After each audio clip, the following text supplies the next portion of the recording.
அட பாவிங்களா!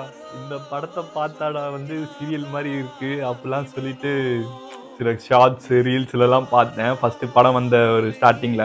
ஸோ இங்க வந்து நான் இருக்க ஊர்ல வந்து இந்த படம் வந்து தியேட்டர்ல ரிலீஸ் ஆகல. ஸோ அதனால நான் வந்து Netflixல தான் பார்க்கலாம்னு சொல்லி வெயிட் பண்ணிட்டு இருந்தேன்.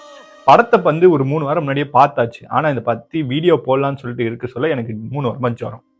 3 வாரம் கழிச்சு இந்த வீடியோ போட காரணம் இந்த படம் ஏற்படுத்தின இம்பாக்ட் தான். இந்த படத்தை பார்த்துட்டு என் ஃப்ரெண்ட்ஸ் ஆகட்டும், என் கூட ஒர்க் பண்ண ஒரு அண்ணா, அப்புறமா என் ஃப்ரெண்டு சில பேர்லாம் வந்துட்டு ஃபோன் பண்ணிட்டு டேய் இந்த படத்தை பார்த்து சொல்ல ஞாபகம் இருந்துச்சு அப்படின்றப்ப எனக்கு நிறைய பேர் கனெக்ட் ஆனாங்க. அவங்களுக்கு நான் கனெக்ட் ஆயிருக்கேன். எல்லாரோட லைஃப்லயுமே வந்துட்டு யாராச்சும் ஒரு நபர் இந்த மாதிரி ஒருத்தர் யாருன்னா இருப்பாங்க. நீங்க வந்து ஒரு ஸ்கூல் படிக்க சொல்ல வந்து ஒரு ஆனுவல் லீவுக்கு வந்து உங்க ஊருக்கு போயிருக்கலாம். இல்ல உங்க வீட்டுக்கு வந்து உங்களோட கசின்ஸ் ஆகட்டும், இல்ல ஏதோ ஒரு சின்ன பசங்களை வந்து நீங்க அந்த மாதிரி ஹேண்டில் பண்ணதாகட்டும், கேர் பண்ணதாகட்டும். பிரேம்குமார் அவரோட பர்சனல் லைஃப் ஸ்டோரி வந்து நடுவில் கொஞ்சம்